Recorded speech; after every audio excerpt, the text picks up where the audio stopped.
vamos a tener una enseñanza que nunca la hemos tenido.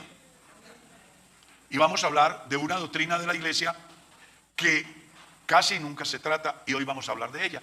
Está relacionada con el divorcio. Por eso la doctrina del divorcio la vamos a tratar hoy aquí. Y para ello vamos a hacer uso del capítulo 24 del libro del Deuteronomio. Amén. Vamos a leer el versículo 1 y 2. Si usted tiene su Biblia allá en su casa, hermano, ábrala. Capítulo 24, verso 1 y 2. ¿Ya encontraron Deuteronomio 24? ¿Cómo dice?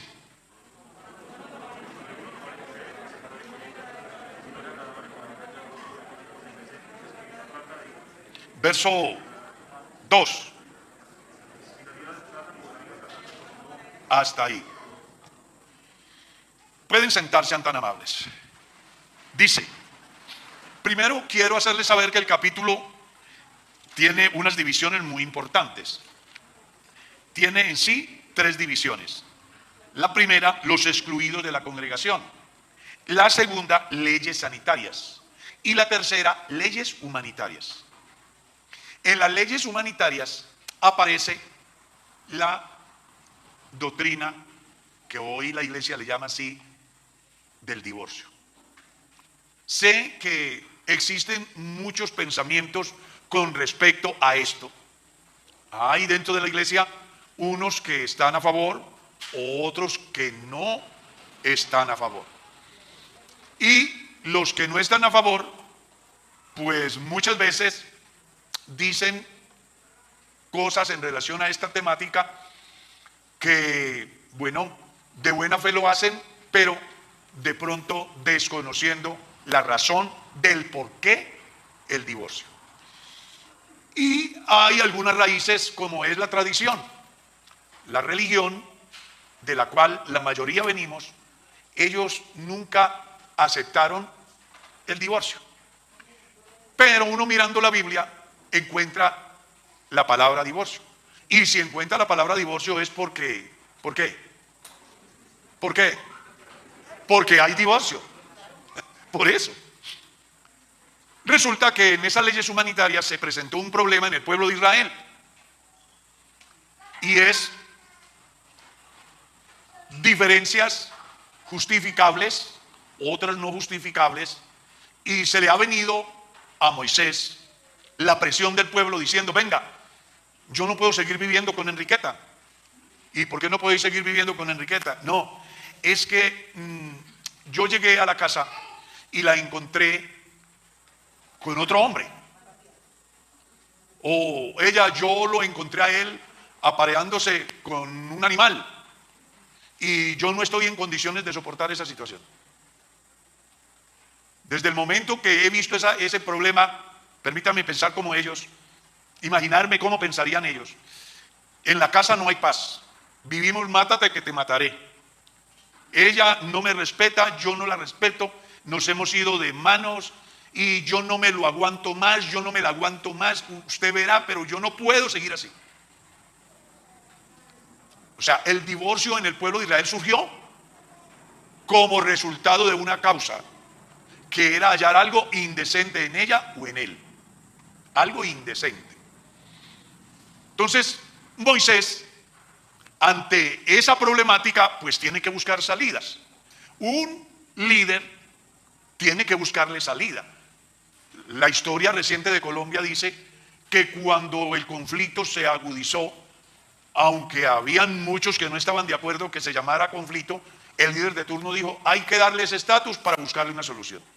Solución que fue peor que la enfermedad, pero al final trató de buscar una solución.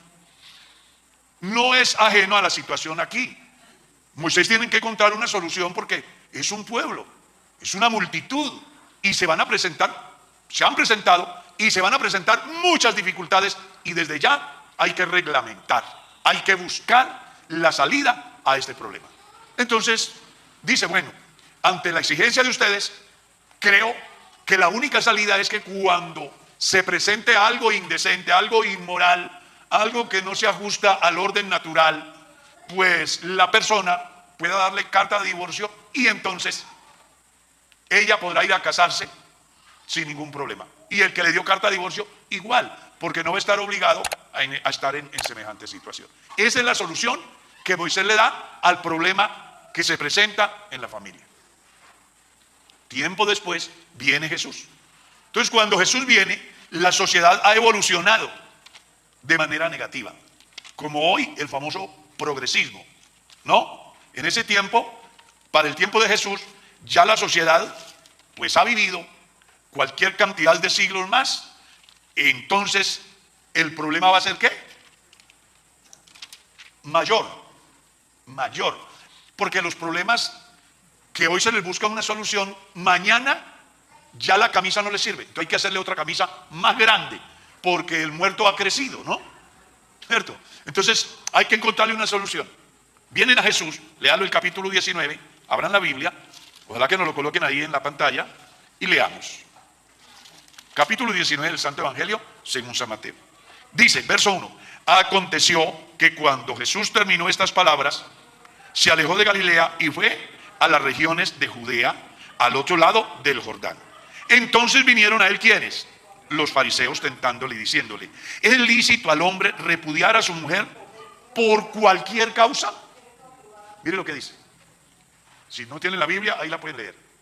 Entonces vinieron a él los fariseos, tentando y diciéndole, ¿es lícito al hombre repudiar a su mujer por cualquier causa?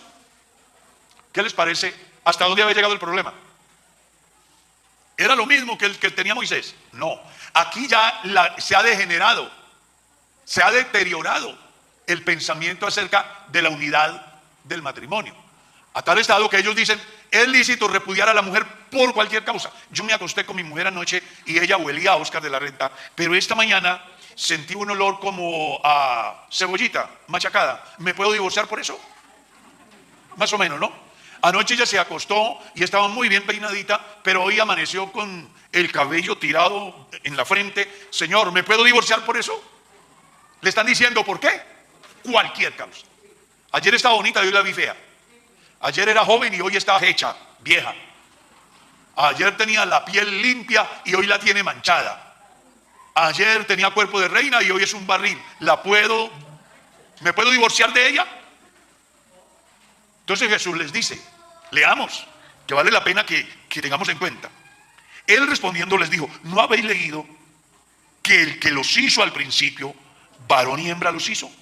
Y dijo, por esto el hombre dejará padre y madre y se unirá ¿a quién?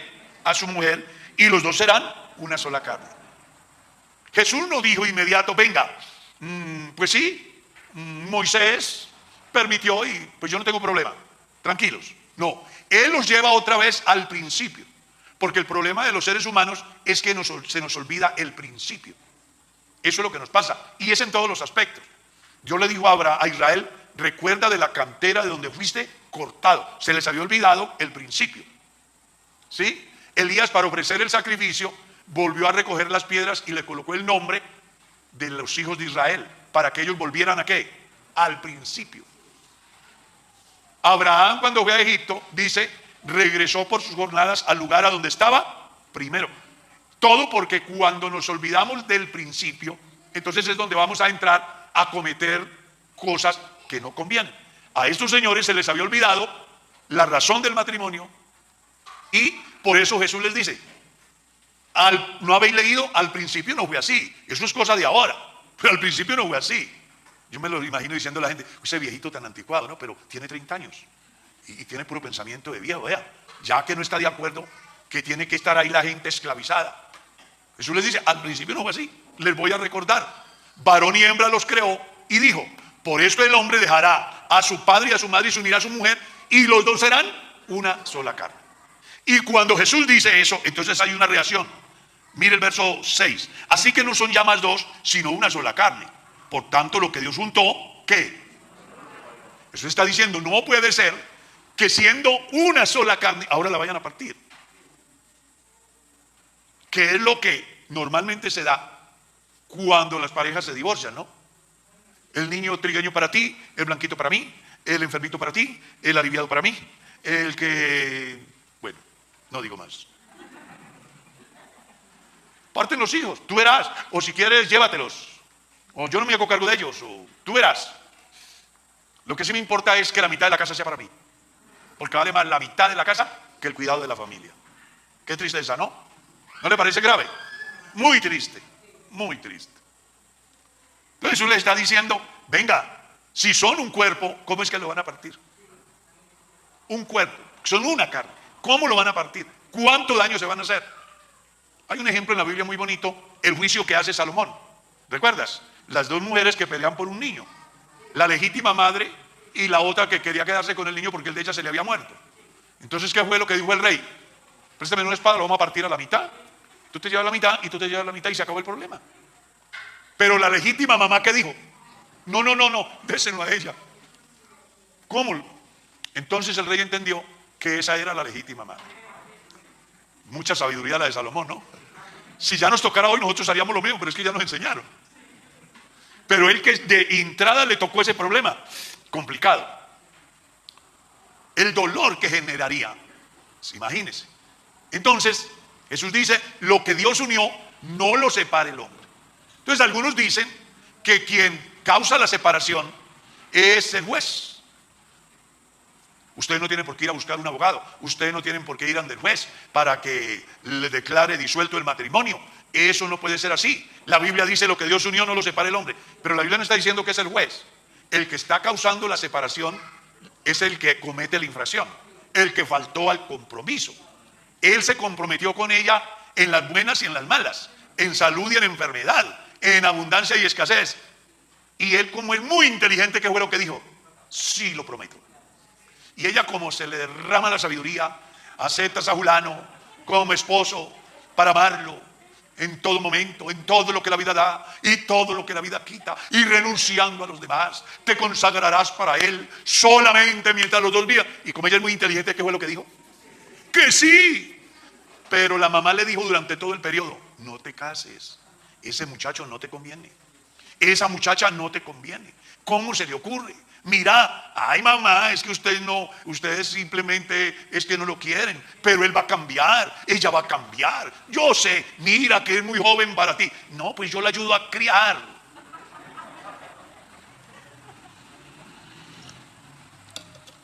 Pero cuando se casan y el camino se pone cuesta arriba por alguna situación, entonces la primera palabra que habló es separémonos, démonos un tiempo, a ver si esto de verdad es que nos hacemos falta o no. ¿Sí? Es decir, por cualquier causa. Entonces viene el problema del divorcio.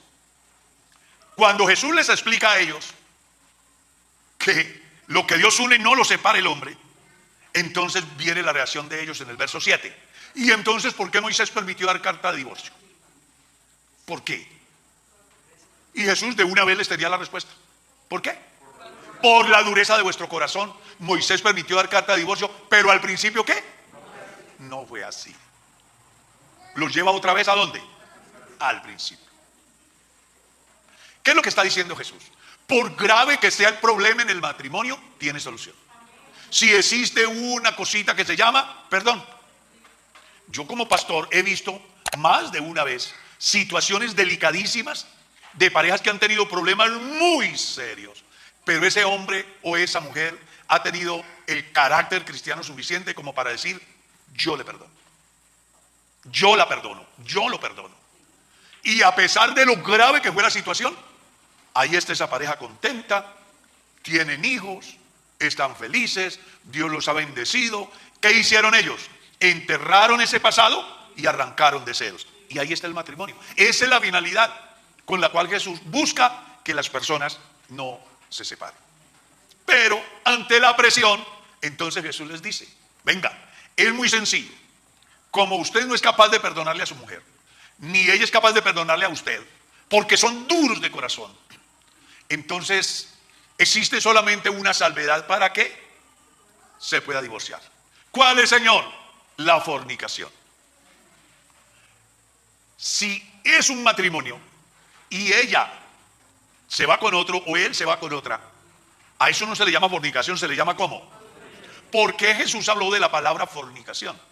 ¿Y por qué Pablo la lleva más allá en el capítulo 7, verso 1 de la primera carta a los Corintios? En cuanto a las cosas que me escribisteis, bueno le sería al hombre no tocar mujer, pero a causa de las, ¿qué? Plural, fornicaciones. Porque la palabra fornicación ahí está relacionada con una palabra griega que es porneía, que equivale a todos los pecados sexuales que un hombre o una mujer pueda cometer.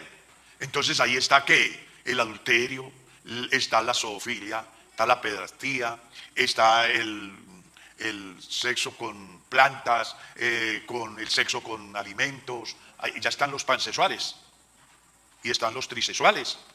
Los pansexuales que satisfacen sus necesidades con un pan, y los trisexuales que se van para el campo y quieren tener sexo con las plantas, y los que tienen sexo con los muertos. Y bueno, hay más de 120 prácticas sexuales que están en contra del matrimonio, porque no se hacen en el matrimonio.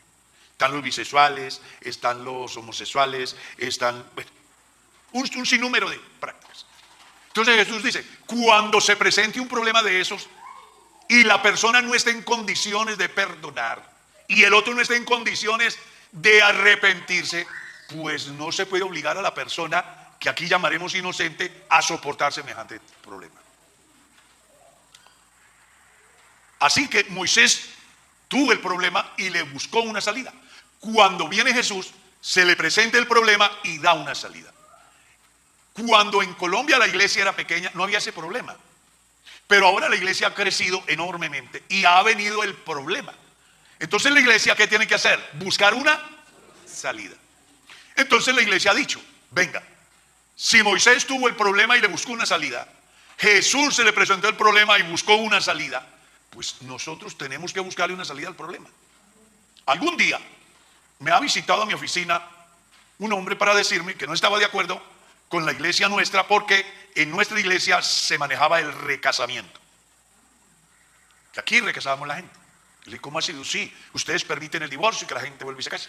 Le dije, venga, primero la palabra recasamiento no existe en la Biblia, ni existe en la legislación colombiana. En la iglesia existe matrimonio, eso es lo que existe. Ah, pero que las personas se divorcian y vuelven y se casan. Le dije, pero lo coloqué y le dije, venga, usted tiene 25 años. Resulta que usted se casa convencido de que su hogar va a funcionar a las mil maravillas. Pero sucede que se casa y al año o a los 2 años encuentra a su mujer apareándose con un animal. ¿Usted qué hace? ¿Lo aplaude o le desagrada? ¿Querrá seguir viviendo con ella o no? O suponga que llega a la casa y encuentra a su mujer con otra mujer. ¿Usted le agradaría mucho? ¿Estaría de acuerdo en seguir ahí? ¿O la encuentra con otro hombre? ¿Usted qué? No, pues ¿cómo se le ocurre? Y le dije, bueno, y entonces, ¿lo condenamos a usted a que siga soltero toda la vida expuesto a cualquier cantidad de situaciones, cuando la Biblia dice que existe una salida? Lo ubiqué en el lugar del afectado, y cuando él se metió en el cuento del afectado, dijo, ahora entiendo. Porque es que la gente casi siempre habla según la condición en que está. Yo era pastor en Trujillo Valle en el 80, 81, y había un hermano soltero que condenaba a todos los que planificaban. ¿Dónde está la fe? ¿Cómo creen una parte de la Biblia y no creen la otra? La Biblia dice, creceos y multiplicaos, llenad la tierra y sojuzgadla. Condenaba a todos los hermanos que tenían un hijo y paraban. Pero un día me tocó casarlo. Lo casé, gracias a Dios. Al año vino el primer muchacho. Qué alegría. Y yo esperé el segundo. Y el tercero. Esperé a ver cuándo era que iban a venir. Nada, entonces lo llamé. Le dije, venga hermano, explíqueme por qué no tienen más familia. Digo, ¿cómo se le ocurre con esta situación económica?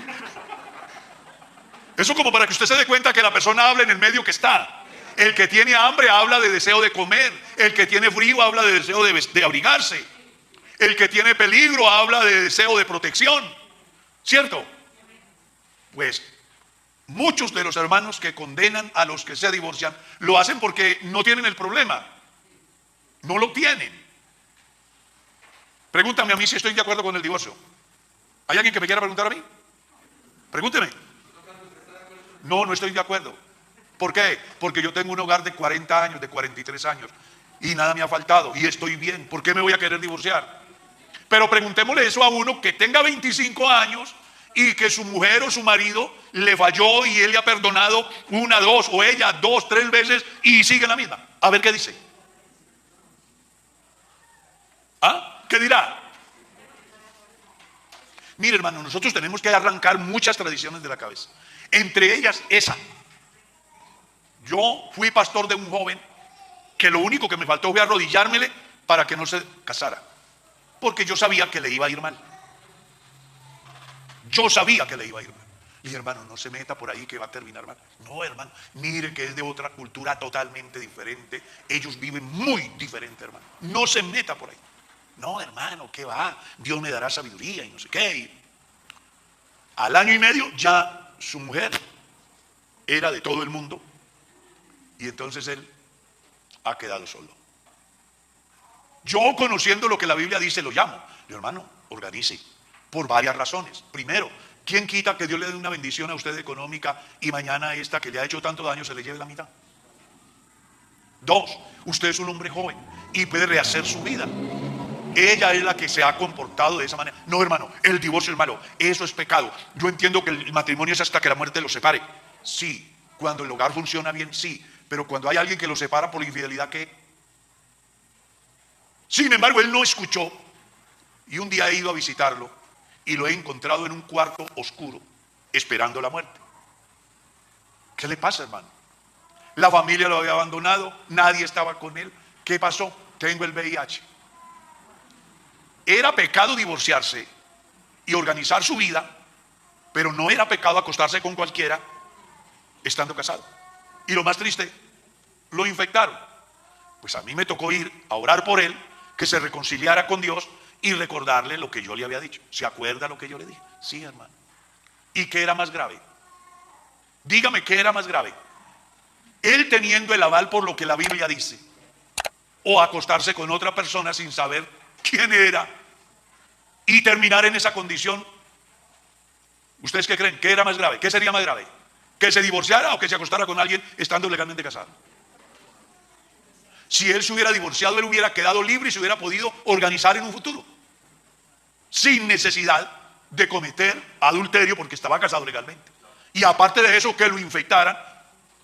Y un muchacho de 28, 29 años murió. A mí me partió el alma de ver que a veces los seres humanos, por ser tradicionalistas, cometemos errores enormes. Entonces aquí la idea es que entendamos, comprendamos que si algún hermano o alguna hermana se le presenta un percance, quiera Dios que a la iglesia de Kennedy no le presente otro percance de esos. Dios guarde la iglesia. Pero si se le presenta y usted ve a su hermano que le tocó esa situación, no lo juzgue, no lo condene. No, que es que ese hermano ya es recasado, que es que ese hermano está en adulterio. Usted puede decir lo que quiera, pero Jesús se le para de enfrente y le dice: ¿cuántos publicanos y rameras van a ir adelante de vosotros al reino de los cielos? Es muy fácil juzgar, pero hay uno que sabe todo, conoce todo, y la salvación es de Jehová. Gloria a Dios. Alabe el nombre de Cristo. Entonces, Moisés tuvo el problema, a Jesús se le presentó, él dio una salida, la iglesia se le ha presentado el problema, tiene que dar una salida.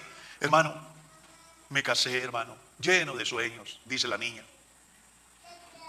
Como una pareja que casé. Y se van para la luna de miel.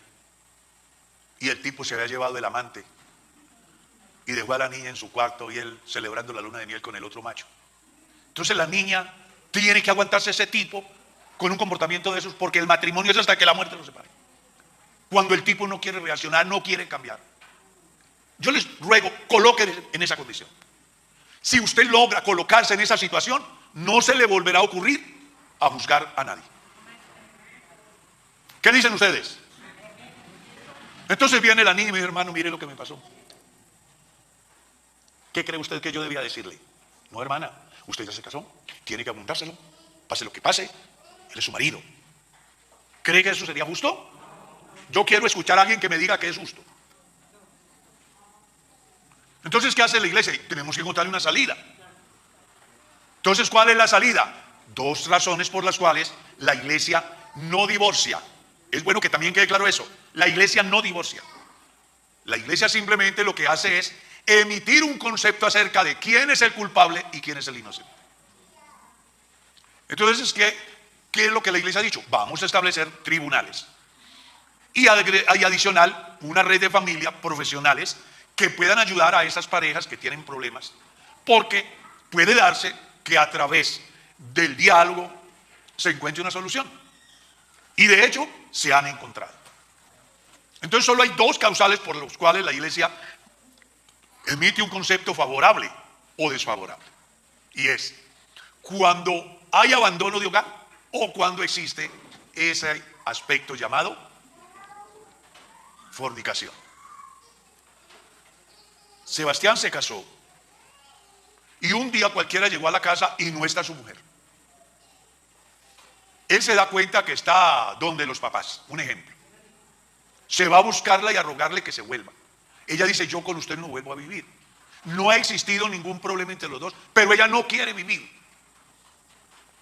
O como un caso que manejamos nosotros, de una mujer que se ha casado, un hombre se ha casado con una mujer lleno de ilusiones, y a los 5 años viene el hermano y dice, hermano, yo necesito que me ayude.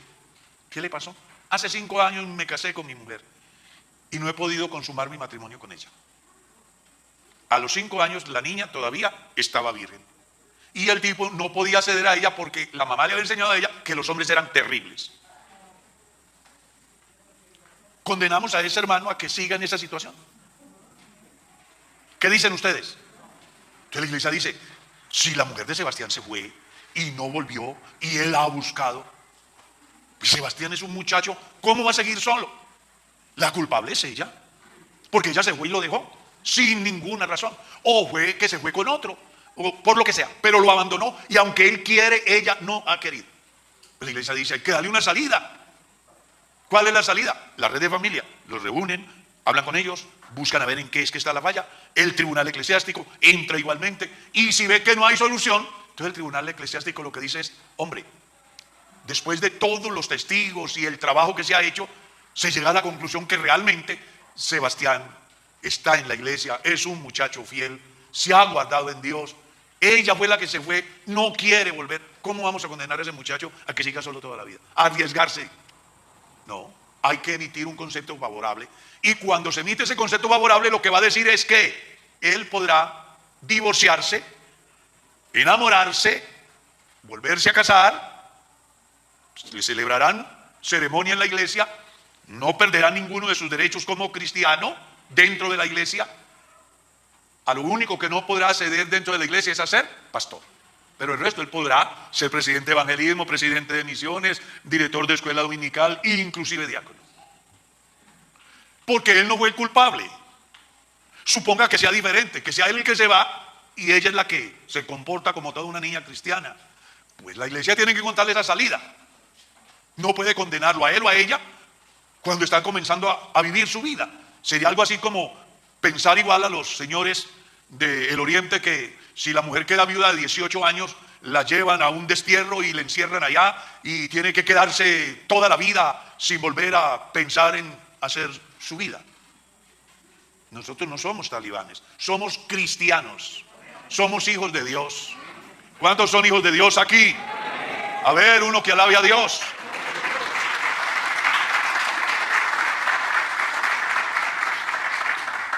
La segunda, cuando él o ella cayeron en un pecado de estos de los cuales ya le he hecho mención, y ella o él, que también lo hemos visto, como un hombre o una mujer, le ruega, venga, nos hemos reunido, venga, luchemos por nuestro matrimonio. Yo estoy dispuesto o dispuesta a aceptar y a perdonar con tal de que arranquemos de cero y no, yo con usted no quiero saber nada, tengo un nuevo amor y yo ya estoy organizado o estoy organizada, haga su vida, no me interesa para nada ni usted ni la iglesia. Eso me dijo una persona a mí, que la llamé para buscar la conciliación. Vea, señor, no me interesa nada de su iglesia ni de ese tipo, hagan lo que les dé la gana, a mí no me importa, ustedes verán. Y el hermano ahí, un muchacho joven en la iglesia, fiel, y ella haciendo y deshaciendo, embriagándose, prostituyéndose, consumiendo alucinógenos, vuelta a nada. Y el hermano en la iglesia. Entonces, cuando se presente ese fenómeno, dice la iglesia, venga, no podemos condenar a esa muchacha o a ese muchacho a que termine sus días de esa manera. Entonces, la iglesia a través del tribunal eclesiástico emite un concepto favorable. ¿Qué quiere decir eso? Que esa persona a quien le sale el concepto favorable podrá ir a hacer su trámite ante el Estado civil y luego que quede libre, si quiere enamorarse se podrá enamorar y podrá volver a organizar su vida, creyendo en lo que acabamos de leer. Es decir, si se presenta abandono total o si se presenta un caso como el que menciona el Evangelio según San Mateo. Entonces dice la gente, ¿y si se salva esa persona? Bueno, desde el punto de vista suyo y mío, el ladrón que colgaron en la cruz, tal vez no lo hubiéramos salvado, ¿verdad? ¿Cuántos lo hubieran salvado aquí? ¿Cuántos hubieran salvado a ese infeliz ladrón que está crucificado pagando lo que merece sus hechos? Seguro que ninguno. Muy bueno que está ahí, se la merecía. Pero Jesús no fue así. Señor, acuérdate de mí cuando vengas en tu reino. ¿Y qué le dijo Jesús? Hermano, usted ha sido tan embarrada. La comunidad sabe que usted es un ladrón, hermano. Yo no puedo porque me ha hecho toda esta gente en contra. No sé, hay que esperar. O mejor, yo voy a tener una asamblea con el Padre y el Espíritu y sometemos tu problema a votación. Y si hay dos, hay uno siquiera que me apoye, hasta de pronto te salvo. Sí, no. De cierto, te digo que hoy mismo ¿qué?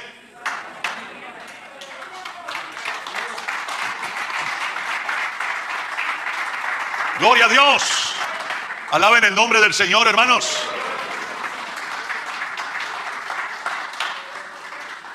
Entonces, esa persona se casó, sigue en la iglesia, usted puede estarlo señalando, pero la salvación de ese hombre o de esa mujer solo depende de Dios y de la humildad con que ese hombre asuma su posición o esa mujer.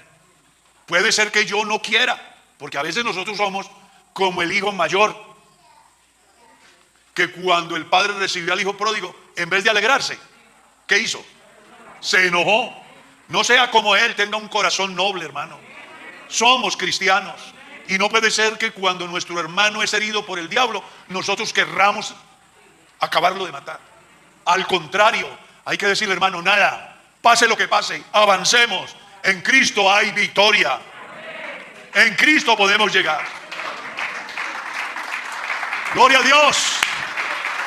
Viene la otra pregunta, hermano, ¿y al cuánto tiempo después de que se emite el fallo en el tribunal eclesiástico la persona puede volverse a casar a aquel que le salió favorable? Según la reglamentación de la iglesia, 90 días después, como mínimo. No es que hoy tiene el fallo y tiene la carta del divorcio emitida por el tribunal o por el juez o por el ente del Estado y al otro día se va a casar. La iglesia no permite eso. Tiene que esperar por lo menos 90 días. Viene la otra pregunta, pastor, ¿y la persona que le salió el fallo desfavorable qué? Bueno, él no podrá casarse dentro de la iglesia. Legalmente él podrá casarse por lo civil, podrá venir a la iglesia, pero él no tendrá derecho ni a ceremonias, ni a participar en ninguna de las actividades de la iglesia, como ser directivo en un comité, como llegar a ser un diácono, no podrá. Y si él viene a la iglesia y sigue solo, aunque le haya salido desfavorable y es un hombre de buen testimonio, que de verdad se consagra al Señor, ¿qué? Dice, no podrá servir en la iglesia hasta que haya una reglamentación, pero hasta ahora no podrá. Y si el pastor lo casa, ¿qué? Se mete en problemas el pastor. No puede hacerlo. No puede hacerlo. Y esa persona se salva. Pues entonces vienen los jueces. No creo que se salve. No, si él es solo y se queda solo y es fiel en la iglesia, él no va a tener ningún problema. Inclusive podrá ayudar en algunos aspectos. Pero si él llega a casarse sin contar con el visto bueno del tribunal eclesiástico, no podrán hacerle ceremonia ni podrá tener ninguna actividad. Se salva, eso es una cosa que le compete a Dios. Recuerde que una cosa es la normatividad nuestra, otra cosa es la soberanía de Dios, y la humillación de un hombre. La Biblia habla de un rey que tenía la sentencia de muerte.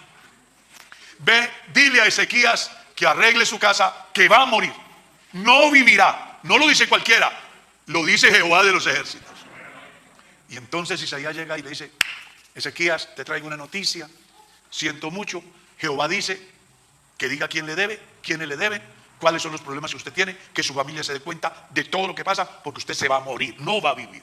Cuando él escucha ese mensaje, volvió su rostro a la pared y comenzó a orar y a llorar en la presencia de Dios.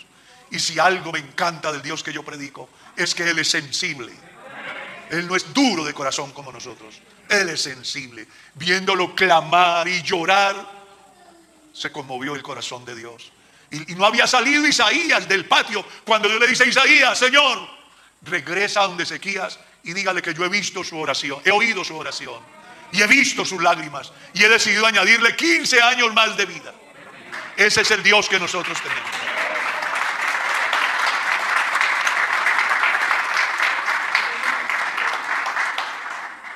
Esta reflexión, lo que busco con ella es que nosotros maduremos como cristianos, que dejemos de juzgar a los demás, que nos preocupemos por nuestra propia salvación, que en vez de juzgar y condenar, busquemos que la gente sea salva. En vez de decir que está, que cometió, que se condenó, más bien vengamos a los pies de Jesús y digámosle: Dios, a mi hermano lo ha herido el diablo, pero tú fuiste levantado entre la tierra y el cielo para que todo el que te mire y cree en ti sea salvo. Por favor, escucha la oración de este penitente, de aquella, de él. Mira la situación, no le tengas en cuenta su pecado. Yo creo que si la iglesia maduramos como debemos de ser y dejamos de juzgar y de mordernos unos a otros y más bien alamos todos hacia un mismo lado, aprendiendo a depender de las misericordias de Dios, hermano, lo que va a pasar en la iglesia será algo muy grande, muy maravilloso, porque Dios es bueno, lento para la ira y grande. Alabe el nombre de Cristo.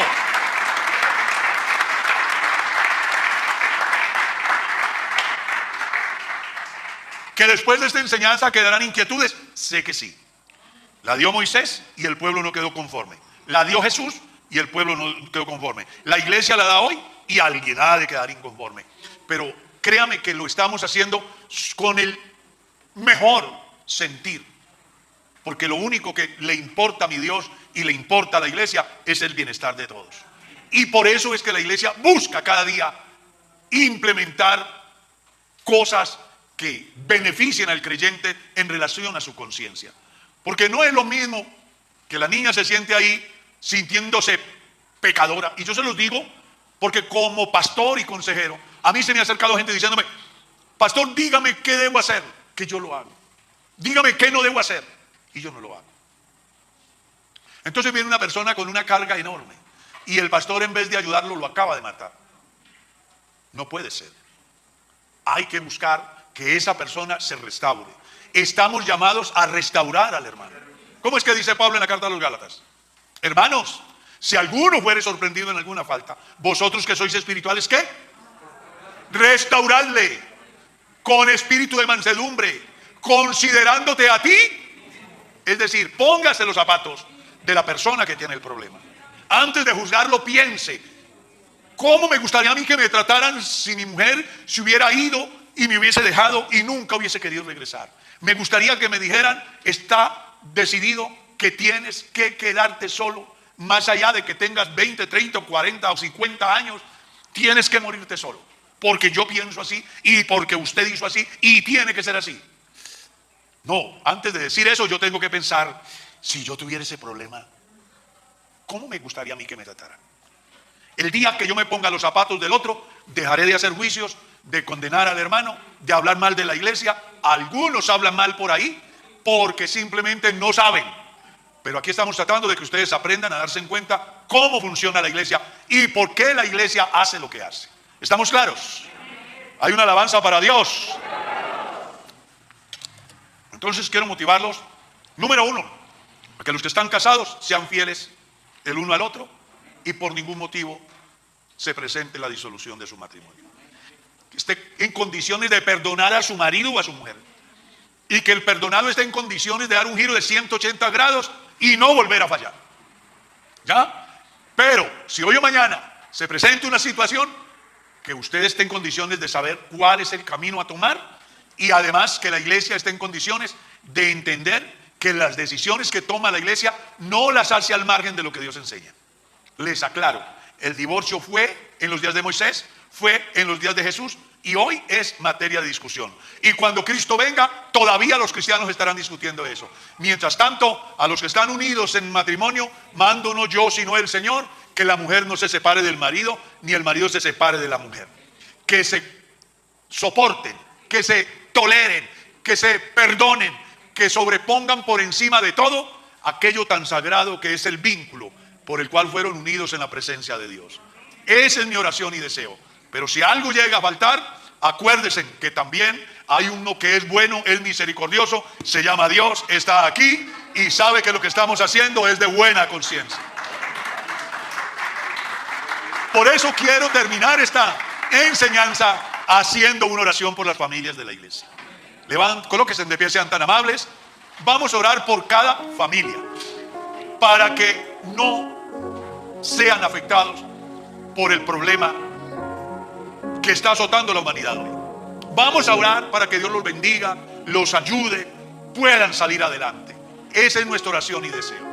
Pero si tu hermano tiene una dificultad, no lo juzgues, no lo condenes. Tú no eres juez, solo hay uno que tiene poder para hacerlo. Se llama Dios y está aquí.